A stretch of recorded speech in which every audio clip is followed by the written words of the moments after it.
Right, first things first is get the van up in the air as high as possible. I didn't particularly want to rest it on the lift, so I've used these ramps front and back to get it up nice and high. This is a T330, so the suspension is quite jacked up anyway, so on these ramps I've got quite a bit of clearance underneath. Right, so after it's up in the air, the next job is to remove the prop.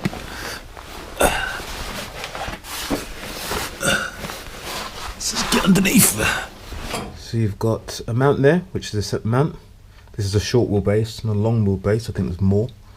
So loosen those, and then remove the prop from the donut, which is on the gearbox, which is just attached, obviously when this gearbox is on the car, to this bit here, and then just put it down to one side.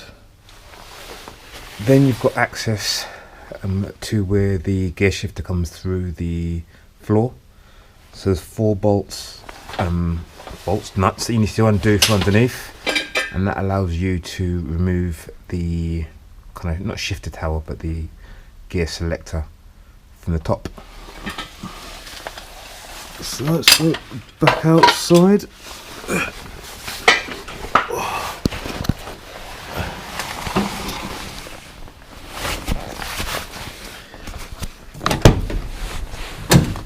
Right, from in the cab, just climb up.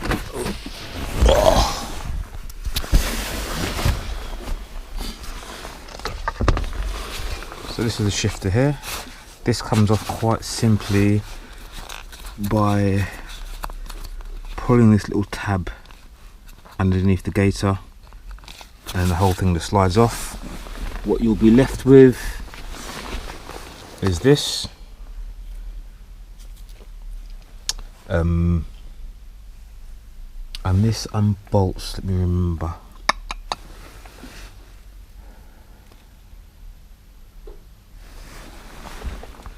Yeah, to be able to get to those 4 bolts to remove this from the gearbox, you need to remove this, and this is those 4 nuts I was talking about underneath. So you remove those, you can lift this out, and then that gives you access to these 4 bolts. Remove these, this just literally just pulls straight out, and then that gives you all the access you need to be able to remove the gearbox.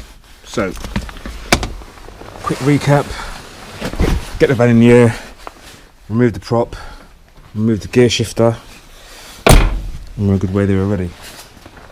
There's numerous different ways to do the next parts. I chose to unbolt the subframe completely and have it rested, excuse the light, one sec. I chose to unbolt the subframe completely and have it resting on a jack, so I unbolted it from the front and the rear. The front, you can see there, you can still see some thread, so it's not completely down, but the rear bolts are out, and I've got about measure up.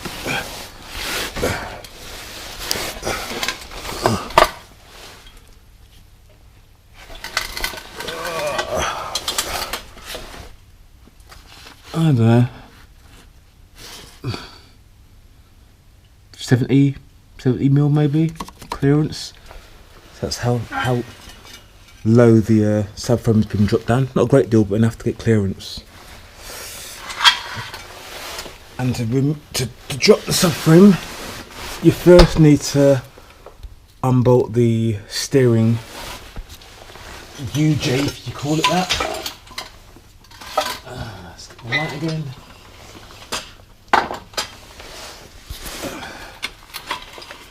Which is just there. So that needs to be unbolted at the bottom. You can see that it's missing the bolt which goes through it. It's a pinch bolt. So you remove that, remove a little circlip, and that is pulled up free.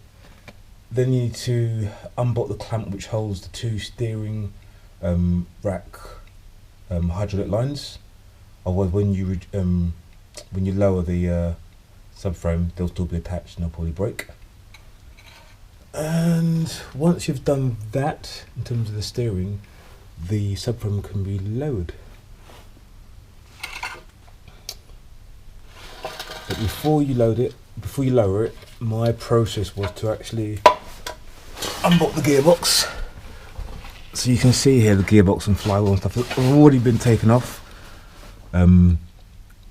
So most of them are 13mm sockets, and they're not actually that tight to get off, so they're quite easy. I think there's 1, 2, 3, 4, 5, 6, 7. 1, 2, 3, 4, 5, 6, 7, 8, 9 in total. No, 10, 11, 11 in total. 2 of those are starter motor. So I unbolted the starter motor, unbolted all the bolts on the gearbox, and then just started to wiggle it back with the subframe at its full height. Because what you do need to be careful of is, and I'll get my light to make it a little bit easier. See those two steering rack hydraulic lines? They're very, very close to the gearbox. So I didn't want to lower the subframe and then remove the gearbox and it drop and those two lines squish them or damage them. So I wanted to keep the gearbox as close to the subframe as possible, and I just put a little bit of wood underneath the gearbox and the subframe, so if it did fall a little bit, it hit that first before the lines. So once obviously the gearbox was, all the bolts have been removed, just started to pull the gearbox back slowly, so it's almost resting on the subframe, and then when it was kind of out and back a little bit, I don't know, maybe 10mm back, then I started to lower the subframe down on the jack and just kind of ease the gearbox back, and then literally just drop the gearbox onto my chest. It's not actually that heavy. To be honest, the flywheel feels heavier than the gearbox, obviously because it's a more dense mass, but it wasn't difficult to get the gearbox completely out. A lot of people kind of rest the gearbox on the rear subframe of a jack. I just wanted enough space to be able to get to everything I needed to get to, so I just pulled the gearbox out completely. And obviously before you pull the gearbox, you need to remove the wiring. There's 3 plugs. I think one's for speed sensor, one's for reverse, and the other one is for crank angle. But other than that, there is nothing to do, so it actually comes out quite easily. So yeah, at this point now the gearbox is off, the flywheel's off, the clutch is off and stuff. I've expected the flywheel and it's just over there. Actually, let me get out and I'll show you that. Right, so this is a 2.4 125 PS, and this is a dual mass clutch. So we can see dual mass doesn't look in particularly great shape. This, which I think is a I'll get it out.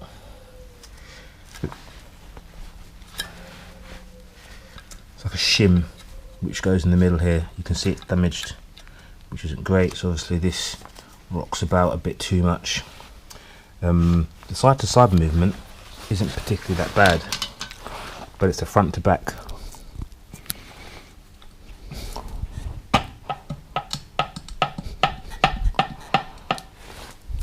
You can see there's not particularly great. And then looking at the friction disc, you can see the outer edge is starting to have worn flat, which means that's kind of rocky motion is wearing out on the outside edge, and clearly that being broken isn't helpful. So overall it just looks a bit tired, and obviously that damaged centerpiece isn't great. I was getting a lot of vibration on idle, and it was starting to get a bit difficult to get into gear, so I think I've just caught it in the nick of time. Obviously this van's used for towing, so it's not one of them things I really want letting go. So to replace it, I've got a dual mass, not a dual mass, a single mass flywheel. Yeah, I couldn't really be bothered to use another dual mass. I'm not a big fan of them. I've had quite a few diesels that have had single mass flywheel conversions and never had a problem. Never had a problem with vibration. In fact, I just done one on an Audi, and that was actually quieter on idle than it was with a dual mass. Obviously the dual mass wasn't in great shape to begin with, but that's not the point. So this is a Valio kit. Comes with a single mass flywheel, pressure plate and clutch, friction disc, new release fork, new release bearing, and the bolts are here somewhere. I think they might be on the side, but it's a relatively comprehensive kit. So obviously that will be going in now. In essence, fittings is just the opposite of removal. I'm not expecting to have any drama or anything fitting it, but I'll try and film as much as I can, and then I'll just obviously give it a good road test, see how it is in terms of vibration and where it toes with the clutch. Obviously feedback any issues or how good I think it should be. So that's kind of it for now. I'm just going to start getting the clutch in and get the gearbox back in, so I will catch you in a sec. Right, flywheel's on. To be honest with you, that's probably been the hardest thing so far to get on, just because it's a little bit awkward to actually get on in terms of it's bloody heavy and you don't even want to go underneath it. I've got the jack in the way anyway, but I won't want to get underneath it and lie on my back and have that above my head, because if it drops it's going to smash me in the face. And sitting where I'm sitting now, I've kind of got to extend my arms right out, and I don't go to the gym, so I'm not that strong, so it was a little bit of a struggle, but it's on. So now I'm just going to give the face another clean with some brake cleaner, and then get the clutch friction disc on, get it lined up, get the pressure plate on, and then gearbox can go back in.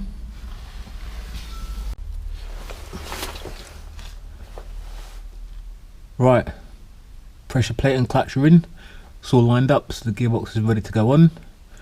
A couple of bits that I forgot to mention about the gearbox removal. I did talk about the wiring you have to disconnect, but also on the rear subframe there's 2 bolts on the bottom which you have to disconnect or unscrew to get the gearbox out, because that's where basically the gearbox mounts. Also there's a little recess here and there's a locating pin on the gearbox mount which sits in there. If you don't kind of wedge the mount up and out of that locating pin, you'll never get the gearbox to kind of come back, because obviously that locating pin will restrict you moving the gearbox back. But other than that, quite simple. I just need to fit the new fork and release bearing to the gearbox. But here's a view of the gearbox out of the car, van. So let's actually count how many bolts there are. There's 2 at the top. Actually, easier to go this way. Let me turn it off. Okay. So there is 1, 2, 3, 4, 5, 6, 7, 8, 9, 10, 11, 12. 12 bolts holding the gearbox on, and obviously there are 2 on the start motor, so 14 in total. I am going to change the gearbox saw, but I'll wait to get the gearbox back in the car.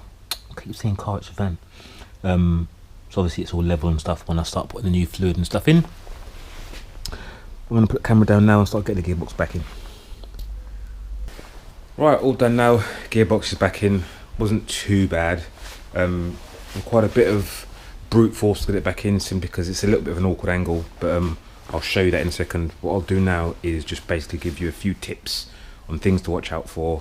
The rest is relatively quite straightforward, so there's no point in going over every little detail, but anyway, let's get under.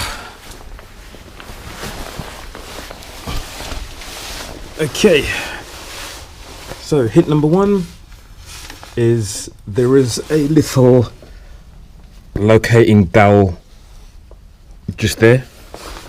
You have to, in essence, get some light, just wedge this mount up to lift the mount and gearbox off that dowel so you can pull it back. If you don't do that, that gearbox is never coming out.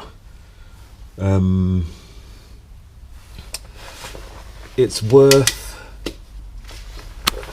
removing this mount from the box. Some people don't. I think it's easier to remove the mount because it's got the wiring attached to it, and it just allows you to kind of move it all out in one piece. In terms of the rear subframe, some people say just drop the rear. I'm saying take out the nut the nuts on the front part of the subframe, take out the bolts and lower the whole thing. You've only got to get it down far enough to get the gearbox out, so you haven't got to remove the whole thing. Basically just try and keep the threads in the front so it's still in position, but you can take them completely out in terms of the bolts and the rear, and that'll give you more than enough clearance to get the gearbox back and down and out. Be careful of those two hydraulic lines when you're dropping the gearbox. You don't want to drop the gearbox onto them and crush them. There's quite a few bolts, nuts, etc. Around the gearbox. I think there's 10 in total. So just work your way around. Anything else on this side?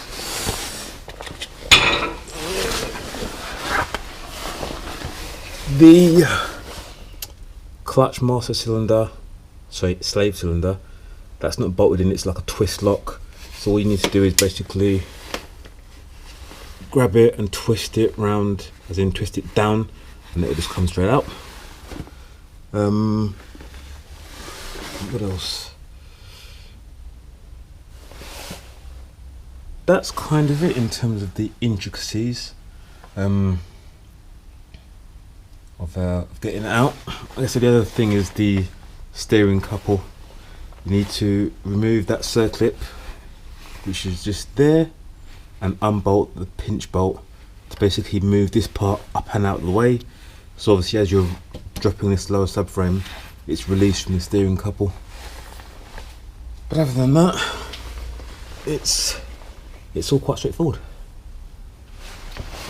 So I'm gonna get it off the lift now, or ramp should I say, and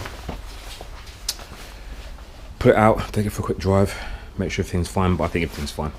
But anyway, that's it from me. As always, thank you for watching. Hope it's been a little bit helpful, and I will catch up on the next one.